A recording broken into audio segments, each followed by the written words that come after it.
শেরপুর জেলার ৩টি আসনে জমে উঠেছে নির্বাচন। শীত উপেক্ষা করে ভোট থেকে গভীর রাত পর্যন্ত প্রচার চালাচ্ছেন প্রার্থীরা। ভোটাররা বলছেন মূল লড়াইটা হবে আওয়ামী লীগ ও বিএনপির মধ্যে। শেরপুর স্টাফ রিপোর্টার মুগনিউর রহমান মনির তথ্যচিত্রে জানাচ্ছেন অভি ইসলাম। একটি পৌরসভা ও ১৪টি ইউনিয়ন নিয়ে শেরপুর এক আসন গঠিত। এখানে ৩,৬১,৩৮৭ জন ভোটারের মধ্যে অর্ধেকেরও বেশি নারী।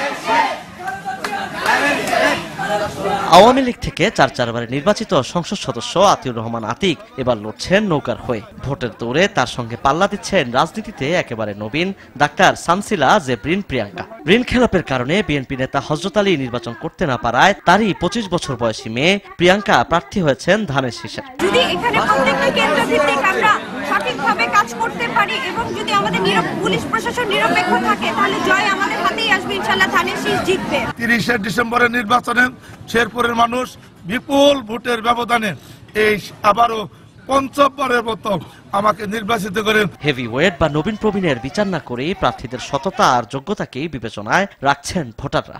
রাস্তাঘাট তারা ভালো করার জন্য চেষ্টা করবে, তাদেরকে আমি ভোট দেওয়ার জন্য চেষ্টা করব। সৎ ব্যক্তিকে ভোট দিব, যে সে উন্নয়ন কাজ করতে পারবে তাকে আমরা ভোট দিব, তাকে ভোটটা দিব, যে এলাকার উন্নয়নের কাজ করব, গরিব দুঃখীকে দেখব। শেরপুর এক আসনে আওয়ামী লীগ বিএনপির বাইরেও জাতীয় পার্টি থেকে ইলিয়াস উদ্দিন, ইসলামী আন্দোলন থেকে মতিউর রহমান ও কমিউনিস্ট পার্টি থেকে লড়ছেন আফিল শেখ।